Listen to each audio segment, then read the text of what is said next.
जय हिंद। एक बार फिर से आप लोगों को स्वागत है मेरे YouTube channel English by Niket Kumar.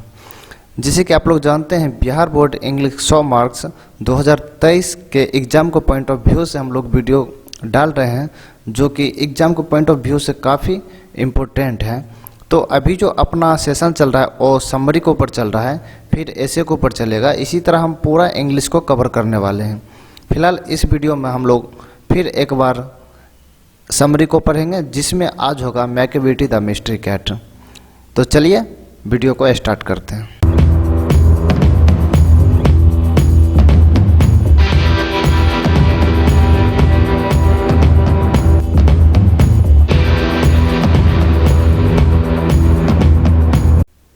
यहाँ पर आप देख रहे हैं लिखा हुआ है how to write a summary, यानी कि किसी भी समरी को हम लोग कैसे लिखते हैं। तो इसी के बारे में आज हम लोग पढ़ने वाले हैं।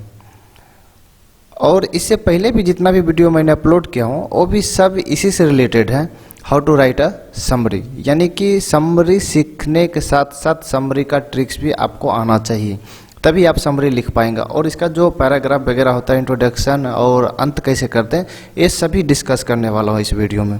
तो चलिए स्टार्ट करते हैं। तो सबसे पहले अपना पोएम नेम लिखते हैं। जब पोएम नेम लिखते हैं तो इसको बताना होता है कि ये पोएम है, यानी कि इज ए पोएम।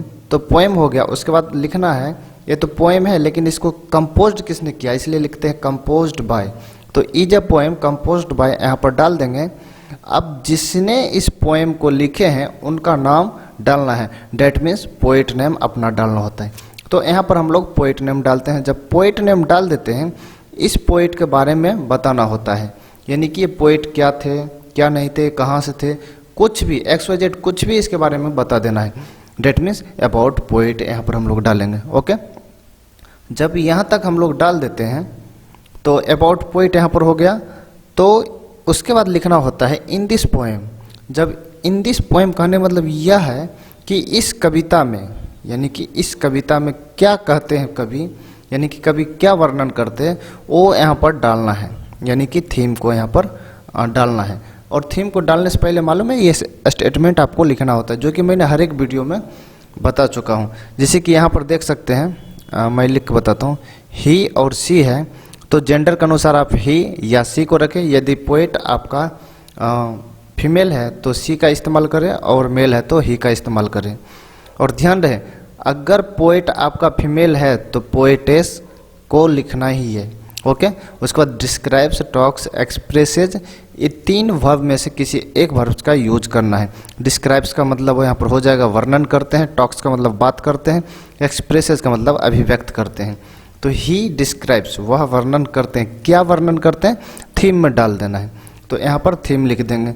जब इतना हम लोग लिख लेंगे, उसके बाद शानदार पूर्वक अपना दर्शाना है पैराग्राफ को। वैसे तो ये अपना एक पैराग्राफ हो गया, यानी कि यहाँ से यहाँ तक ये इंट्रोडक्शन पार्ट का पैराग्राफ हो गया। अब जो है समरी का बॉडी पार्ट का एटलीस्ट हमें 2 पैराग्राफ डालना होता है। तो सबसे पहले पैराग्राफ 1 लिखेंगे। जब पैराग्राफ 1 लिखेंगे देन आपको पैराग्राफ 2 भी लिखना होगा। जब पैराग्राफ 2 लिखेंगे तो ये जो 2 पैराग्राफ है आपका ये समरी का बॉडी हो जाएगा, यानी कि बॉडी आपका यहाँ से कंप्लीट हो जाएगा। जब बॉडी कंप्लीट करते हैं तो इसी में पूरा बात लिखा हो रहता है। ये जो थीम यहाँ पर दर्शाते हैं ना, यानी ये तो संक्षेप में दर्शाते हैं, इसको डिटेल्स में हम 2 पैराग्राफ में लिखते हैं। तो ये दोनों पैराग्राफ को रिमेंबर करना होगा आपको, हर एक समरी को। तो वीडियो को बार बार देखें तो याद हो जाएगा। ओके, जब इसका हम लोग लास्ट करते हैं तो सबसे पहले लिखते हैं so we can say that. जब so we can say that लिखते हैं तो इसको हम लोग बेहतरीन अंदाज में कमेंट करते हैं कि ये कैसा लगा। जैसे कि आप लोग कोई मूवी देखते हैं या कोई वीडियो देखते हैं, कोई गाना भी सुनते हैं, तो उसमें आप लोग कमेंट डालते हैं कि गाना कैसा लगा या किस बेसिस पर है। उसी तरह अपना यहाँ पर कमेंट में डालना है।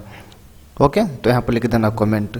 जब इतना आप कर लेंगे तो आपका समरी 100% कंप्लीट हो जाएगा, यानी कि समरी में आपको कोई भी प्रॉब्लम नहीं होगा। ओके, चलिए नेक्स्ट चलते हैं। तो इसमें अपना करना क्या है, सबसे पहले किसी भी पोएम पर जब हम लिखेंगे उस पोएम का नाम याद रखना होगा। ये तो सभी सेंटेंस में आएगा ही आएगा। उसके बाद अपना उसका पोएट का नाम लिखना होगा, देन इस पोएट के बारे में यानी कि अबाउट पोएट के बारे में रखना होगा। उसके बाद इन दिस पोएम तो फिक्स रहेगा, उसके बाद ये सेंटेंस भी वहाँ पर फिक्स रहेगा। तो उसके बाद थीम अपना देखना होगा, यानी कि इस कविता का थीम क्या होना चाहिए। उसके बाद पैराग्राफ 1 पैराग्राफ 2 को देखना होगा, then so we can say that तो लिखा हुआ रहेगा, सिर्फ कमेंट को देखना है।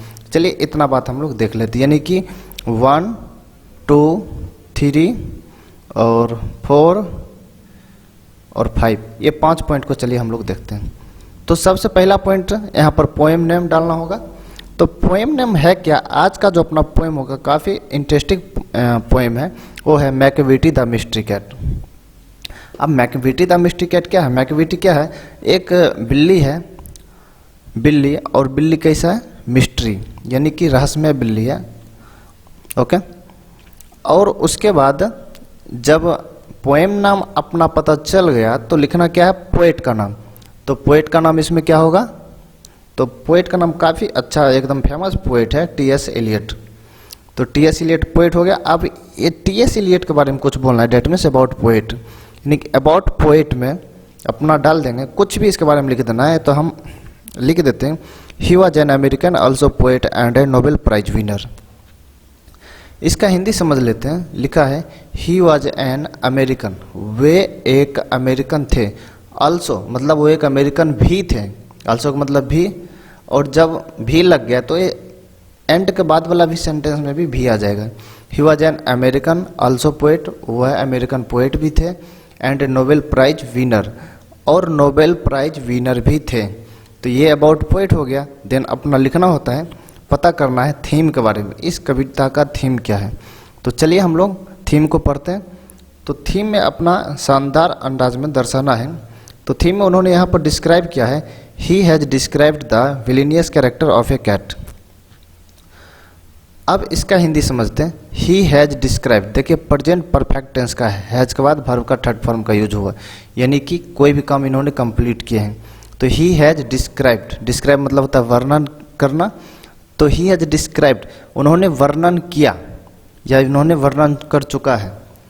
क्या वर्णन किया है, तो यहाँ पर लिखा हुआ है पूरा बात, the villainous character of a cat, कहता है बिल्ली के विलेनियस कैरेक्टर को उन्होंने वर्णन किया है। विलेनियस कैरेक्टर का मतलब क्या होता है, ये जो विलेनियस आप देख रहे हैं ये विलेन वर्ड से बना है। विलेन का मतलब क्या होता है, गुंडा होता है, यानी कि किसी भी मूवी में आप गुंडा देखते हो उसको हम लोग विलेन बोलते हैं, उसी से विलेनियस बना, यानी कि यहाँ पर विलेनियस का मतलब हो जाएगा खलनायक, यानी कि खलनायक चरित्र का वर्णन किया। कैरेक्टर मतलब होता है चरित्र। जब इतना तक आप लिख लेते हैं फिर लास्ट में अपना कमेंट डालना होता है। तो कमेंट में क्या लिखना है, तो कमेंट में डालना है जो कि सभी कमेंट में हम लोग कॉमनली डालते हैं। तो यहाँ पर कमेंट में डालना है, it's a really a fantastic poem by T S. Eliot where he has wonderfully drawn the character sketch of a monster cat. इसका मतलब होता है, it is really a fantastic poem by T.S. Eliot where he has wonderfully drawn the character sketch of a monster cat। इसका मतलब हो जाएगा, वास्तव में यह टी.एस. एलियट की एक शानदार कविता है जहां उन्होंने राक्षसी रूपी बिल्ली का आश्चर्यजनक रूप से चरित्र चित्रण किया। अब देखिए ड्रॉन मतलब होता है खींचना, द कैरेक्टर स्केच यानी कि चरित्र चित्रण को खींचना, यानी कि वहाँ पर उसको रूप देना। वंडरफुल्ली का मतलब होता है आश्चर्यजनक रूप से, ऑफ ए मॉन्स्टर कैट, किसका, तो ऑफ ए मॉन्स्टर कैट, एक राक्षसी रूपी बिल्ली का आश्चर्यजनक रूप से उसका चरित्र चित्रण करना कहाँ पर किया, यहाँ पर टी.एस. एलियट के द्वारा किया गया। ओके, अब चलिए हम लोग इसको समरी पर कैसे उतारते हैं। तो the Macavity the mystery cat का जो समरी है उसको हम लोग इस तरीक़ा से लिखते हैं। सबसे पहला नंबर तो मैकविटी द मिस्ट्री कैट लिखना होता है और ये इन्वर्टेड कॉमा के अंदर होता है। उसके बाद आप लोग जानते हैं is a poem composed bye, यहाँ पर डाल देना होता है। जब इतना बात लिखते हैं तो इस पोएम का जो कवि होता है उनका नाम डालना है, डेट मीन्स यहाँ पर है टी.एस. एलियट। अब टी.एस. एलियट के बारे में हम लोग जानते हैं बहुत अच्छी तरीक़ा से, ही was an American also poet and A novelist winner. तो ये है टी.एस. एलियट, यानी कि टी.एस. इलियट जो है ये नोबेल प्राइज विनर भी है, इन्होंने नोबेल प्राइज भी लिया है। ऑब्जेक्टिव में आ सकता है नोबेल प्राइज विनर, पोएट का नाम दे देगा 4 ऑप्शन, उसमें टी.एस. इलियट एक रहेगा, उसमें आपको टिक लगाना है, उसको मतलब फिलअप करना है, तो आपको 1 मार्क्स उसमें फिक्स है। जब इतना बात लिखते हैं तो उसके बाद क्या लिखते हैं, in this poem. In this poem उन्होंने इस कविता में क्या डिस्क्राइब किए हैं, तो उन्होंने डिस्क्राइब किए थे, he has described the villainous character of a cat, ये उन्होंने डिस्क्राइब किया। जब इतना बात हम लिख लेते हैं तो उसके बाद पैराग्राफ की ओर चलते हैं, तो उसको लिखने से पहले हियर का प्रयोग करते हैं। जब हियर लिखते हैं तो वहाँ पर लिखते हैं पैराग्राफ 1। पैराग्राफ 1 लिखने से पहले ए स्टेटमेंट तो डालना काफ़ी इंपॉर्टेंट होता है। ये स्टेटमेंट का हिंदी होता है द पोइट सेज, कवि कहते हैं, कवि क्या कहते हैं, तो ये पूरा स्टेटमेंट यहाँ पर डालना है, यानी कि कवि ये सब बात यहाँ पर बोलते हैं। तो चलिए इसका हम लोग हिंदी कर लेते हैं। लिखा है, मैकविटी, अब यहाँ थोड़ा ध्यान दें, Macavity who is a villainous cat, कहता है मैकविटी जो एक खलनायक बिल्ली है, is always up to some crime, जो हमेशा कुछ न कुछ अपराध करते हैं। He is too clever to leave any evidence of his guilty. अब देखिए ये रिमूव टू का सवाल है, रिमूव टू आप पढ़े नहीं होगे तो इसका हिंदी नहीं कर पाएंगे, तो फिर भी मैं कोशिश करता हूँ। देखिए लिखा है ही इज टू क्लेवर, कहता है वो इतना चालाक है, इतना चालाक है, यानी कि चालाक बहुत है वो। टू लीव यानी कि टू लीव मतलब होता है छोड़ना, एनी एविडेंस ऑफ हिज गल्ट, यानी कहता है कोई भी सबूत वो अपने अपराध का क्या छोड़ते हैं। अगर चालाक होगा तो छोड़ेंगे, जी नहीं, नहीं छोड़ेंगे। तो रिमूव टू का मतलब वही होता है, वहाँ पर उसको फीलिंग्स को समझना होता है। तो he is so clever that he can not be leave any evidence of his guilt, remove to का ऐसे भी हम लोग बनाते हैं। चलिए इसका मतलब समझें, ही इज टू क्लेवर, वह इतना चालाक है कि कोई भी एविडेंस वो अपने अपराध का नहीं छोड़ता। एविडेंस मतलब होता है सबूत, ऑफ हिज गल्ट, गल्ट मतलब होता है अपराध, यानी कि अपने अपराध का सबूत नहीं छोड़ते हैं, कोई भी सबूत नहीं छोड़ते हैं। इसका पूरे सेंटेंस का हिंदी ये हो जाएगा, देन आपका एक करना होगा, he is headache for London police, कहता है वह लंदन पुलिस के लिए सिरदर्द बना हुआ है। आफ्टर क्राइम, कहता है क्राइम करने के बाद, ही इज, देखिए डबल ही है, एक को काट दीजिए, he is always from the scene, always sorry always नहीं है, away, he is away from the scene dramatically. चलिए इसका हिंदी करते हैं, ही इज अवे का मतलब होता है वह दूर होता है, फ्रॉम द सीन कहता उस दृश्य से, ड्रामेटिकली यानी कि ड्रामेटिक नाटकीय रूपी के जो दृश्य होता है उससे हमेशा वो दूर हो जाते हैं। कौन? मैकविटी। अब देखिए सेकंड पैराग्राफ में लिखना है, समटाइम्स का मतलब होता है कभी कभी, याद रखिएगा। समटाइम्स ही ड्रिंक्स, वह पीते हैं, क्या पीते हैं? मिल्क, वह दूध पीते हैं। कहाँ से? फ्रॉम मतलब से, कहाँ से? फ्रॉम द किचन, किचन से, यानी कि इसका पूरा हिंदी क्या हो जाएगा, कभी कभी वह किचन से दूध पीते हैं, करेक्ट। उसके बाद फिर है समटाइम्स, यानी कि कभी कभी। ही टेक्स, ही लगा दीजिए, ही टेक्स यानी कि वह लेते हैं, क्या लेते हैं? तो यहाँ पर अवे लग गया, तो जब टेक अवे हो जाता है तो दूर भागना हो जाता है, इसका मतलब याद रखिएगा। टेक अवे का मतलब दूर भागना। कहता है समटाइम्स ही टेक्स अवे, कभी कभी वह दूर भागता है। ज्वेलरी, आप देखिए यहाँ पर इंटरेस्टिंग बात और हो गया। ज्वेलरी मतलब क्या होता है? आभूषण होता है। वह सोना लेकर के दूर भागता है, फ्रॉम से, कहाँ से? द ज्वेल केस, कहता है ज्वेल केसेस से, यानी कि आभूषण का जो बॉक्स होता है वहाँ से लेकर के सोना लेकर कभी कभी भाग जाते हैं। कौन? मैकविटी। उसके बाद फिर है समटाइम्स, मतलब कभी कभी। कहता ब्रेक्स द ग्लासेज, कहता वह जो है ग्लासेज को तोड़ता है, यानी कि शीशे को तोड़ता है। कौन सा शीशा को? ऑफ हाउस, यानी कि घर के शीशे को तोड़ देता है। सी, यहाँ पर सॉरी यहाँ पर भी सी होगा, ध्यान दीजिएगा, बिल्ली है। She does a dozen of crime, कहता वह दर्जनों भर क्राइम करता है, बट अवे फ्रॉम हैंड, लेकिन वो हाथ से निकल जाता है।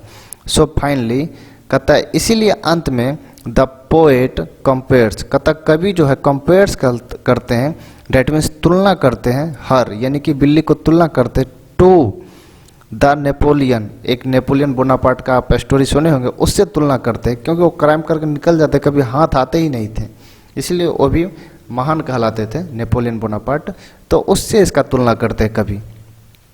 तो चलिए ये आपको जो है ये कविता कैसा लगा उसको अपना कमेंट में लिखते हैं, लेकिन कमेंट लिखने से पहले अपना लिखना होता है so we can say that. जब so we can say that लिखते हैं इसका मतलब होता है, इसलिए हम लोग कह सकते हैं कि क्या कह सकते हैं, जो कमेंट में मैंने लिखा वो पूरा स्टेटमेंट यहाँ पर डाल दीजिए। It's really a fantastic poem by T S. Eliot where he has wonderfully drawn the character sketch of a monster cat. ये स्टेटमेंट यहाँ पर डाल देना है। तो मैकमिटी द मिस्ट्री कैट का आपका जो समरी है वो सफलतापूर्वक कंप्लीट हो गया। तो इसे आप लोग अच्छी तरह से रिमेंबर करें, प्रैक्टिस करें और ध्यान रहे इससे ज़्यादा से ज़्यादा बार लिखने का कोशिश करें। इसमें होगा क्या, आपका वर्ड कभी गलत नहीं होगा। जब आप एग्ज़ाम देते हैं तो याद रहने के बाद भी वर्ड मीनिंग में प्रॉब्लम आता है तो वो वहाँ पर आपका सॉल्व हो जाएगा। तो फिलहाल आज के लिए इतना ही, मिलते हैं नेक्स्ट वीडियो में। जय हिंद।